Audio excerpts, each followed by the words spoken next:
Hey, it's Nick, live from the Blanket Fort once again.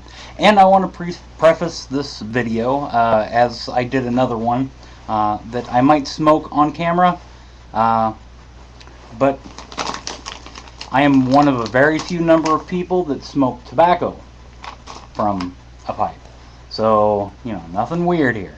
So, the idea behind this video, this is another vlog, I guess maybe occasionally, I've had a lot of views on the Raspberry Pi vlogs. So, and I've also gotten quite a few messages and emails about like media center type stuff.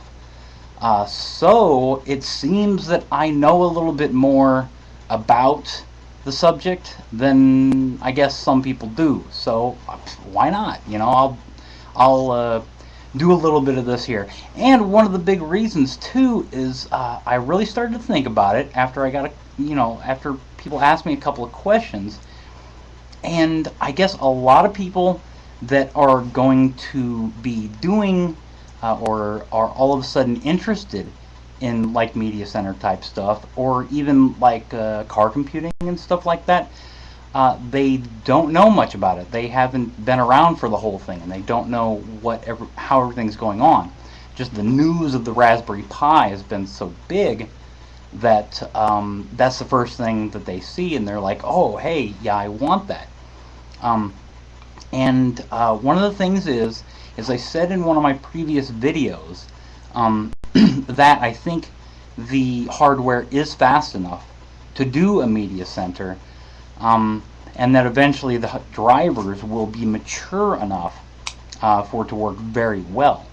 And one of the things that is the truth is that at first there may be things that don't work quite as well as people want them to, and perhaps people won't be comfortable with Linux at first, and with the general interface, and they might just not be happy with it. It might not be what they want.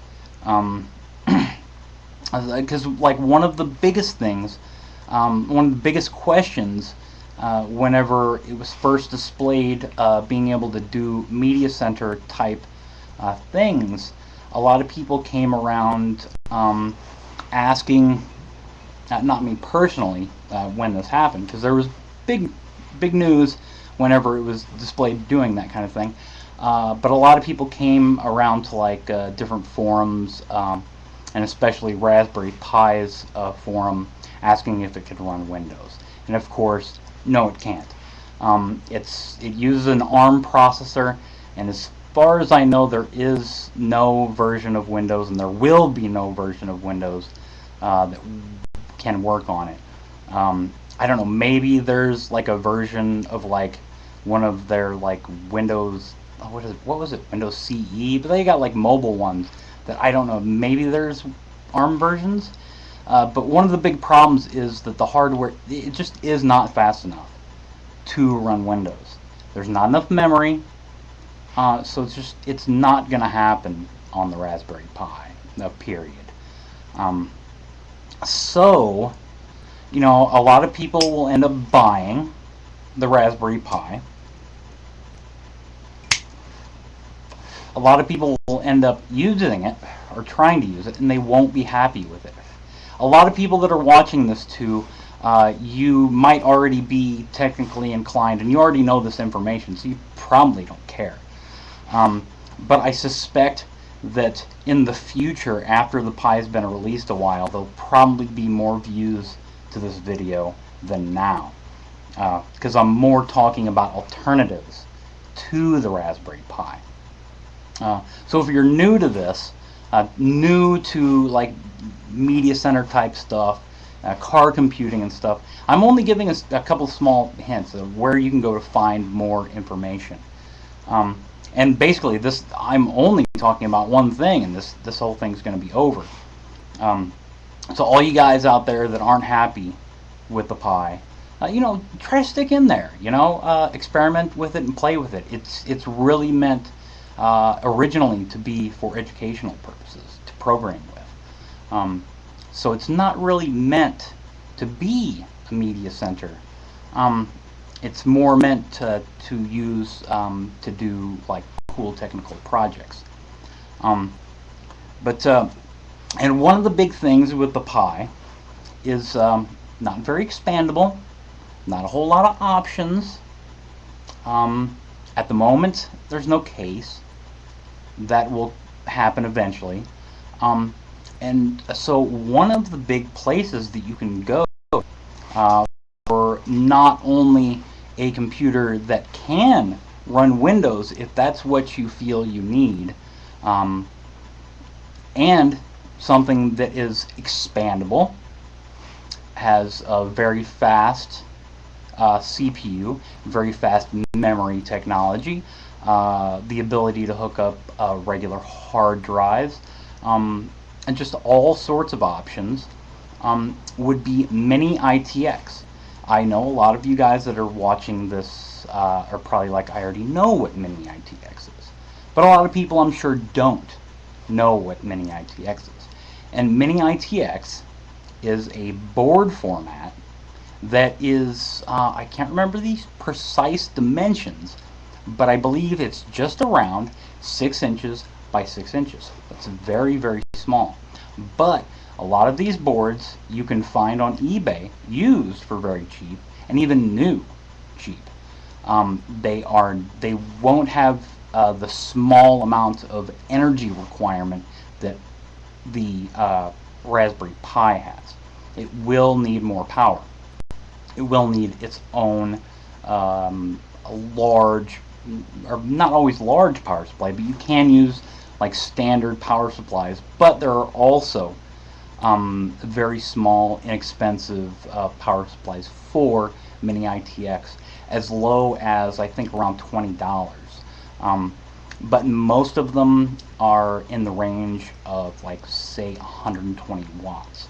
That's a whole lot more power than the Raspberry Pi needs. The Raspberry Pi has been stated that the B model uses 3.5 watts. So it's a whole lot more for Mini-ITX, but you get that expandability of, say, like PCI and maybe PCIe ports. Many of them can use newer memory technology like DDR2. Some of them have a fairly fast, like say, Atom processors in them. And some of them you can even, like the Atom ones, it's usually already built into the board. But a lot of the boards out there you can actually replace the chip on.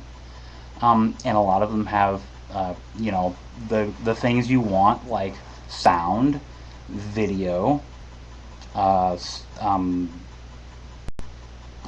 of USB ports. Some of them even have, like say, SD card slots and the like.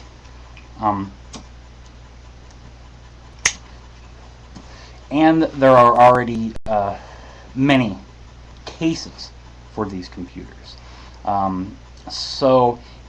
But here's one big thing too. Okay, first I said that the power requirements are larger. And of course, a lot of them you have to put your own CPU on them. A lot of them you have to get your own memory and put it on there. But sometimes people already have these chips and things laying around. Not everybody, I understand that. So one of the big things is cost is higher with these sorts of things. But the advantages here are that, one, you've got the expandability that you want, and two, you can run operating systems that you're already very familiar with, like Windows. So if you're, one, new to this, and you're watching this now, and you didn't know what Mini-ITX was, go ahead and look up a little bit of information on Mini-ITX, and you might find a product that fits what you're wanting to do with, say, a media center PC. And while it does cost more to do these things, you can still find them fairly cheap. You can build your own Mini-ITX system. I I think you could probably throw one together for as little as around $100 to $150. So that's pretty cool. You know, with even with the Raspberry Pi, you do still have to add an SD card. You might want an enclosure if you don't already have, because it gets powered by mini USB. If you don't already have a mini USB cable and say a power supply like one that plugs into the wall, um, you'll have to spend a few dollars to do that, and that's already going to bring that price up above what you originally thought was $25 or $35. But of course, that price, you know, like max, to have a very basic system for the Raspberry Pi might be like $50. You could like easily hit that, but you can even hit below that, I'm sure, if you shop around and such. Well, of course, with shipping, it might be just a little bit more. But yeah, and so if price is not something that you're like horribly worried about, and power requirements aren't something that you're horribly worried about, and space isn't that much of something that you're thinking about, and you're not like trying to do, you know, like fit something on like a robot or something like that, or do a very small project or something, then Mini-ITX might be what you were actually wanting. The buzz around the Raspberry Pi might have been really big, and then all of a sudden you said, this is really cool, I want a teeny computer to hook up to something, and then you find out that you can't like run Windows or expand it very heavily. So Mini-ITX, look into it. It's only about 6 inches by 6 inches, maybe $150 you can get off the ground. Have that media center PC that you were thinking about, and run that Windows that you were wanting to do. So there you go. I guess that's the end of my little video on alternatives for to the Raspberry Pi. Perhaps I'll do some more videos about these kind of subjects if anybody out there wants to know about something. Maybe I've got some knowledge about these things. My experience, if anybody wants to know why I know some of these things, I used to be a computer tech. I've been interested in electronics and computers since a very, very, very young age. Since basically, you know, I was able to walk around, I was tinkering with things and taking them apart. And throughout school, I was able to learn BASIC and Pascal, and even an odd one called HyperCard, which was kind of like the web before the web happened, but just for like a computer or a small network of computers. So I was able to learn how to like make web pages pretty early. I went to college for a very short period, but dropped out of it, went into the IT field. But then eventually I found cinematography and making films, and I've been very interested in that. And I've been doing that for around 7 years now. And I'm usually a director of photography, but I've done many different aspects of the film thing, and I've had films on some basic cable networks and film festivals and US and worldwide distribution. And I heavily do that today, but I still keep up definitely with low power computing and the industry in general. Yeah, I know a little bit, I guess, and a little bit more than some people. I've ran tons of weird different Linux distributions and Haiku OS and BOS and all the different Windows and MS-DOS and all that kind of stuff. So if you got a question, ask me. If I know it, I'll let you know. And if I don't, I always love learning new stuff. So I have no problem, you know, like going out there and trying to figure it out for you. So Mini-ITX might be the option for you. And I know a lot of people out there are frustrated about the Raspberry Pi. They can't get one. The ship date's going to be like a month from now, 2 months from now. And they're wondering, man, really got interested in this really quick. How can I still be interested in it? And how can I do things with it? You can also go out there, and these things are more expensive, but if you're like specifically very interested in the Raspberry Pi and like using an ARM processor for things, there are things like the Beagle board, and I know that there's other products out there, but that's the one that like really comes to mind. But it does cost like 150 bucks. Um, but you will be able to like say grab the software from the Raspberry Pi website, like the OSs and stuff, and play pretty quickly with those things.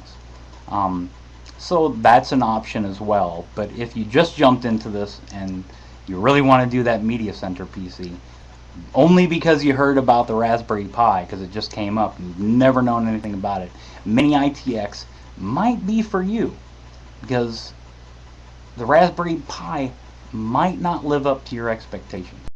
So, in the words of one of my favorite YouTube musical artists, the ukulele, push the button.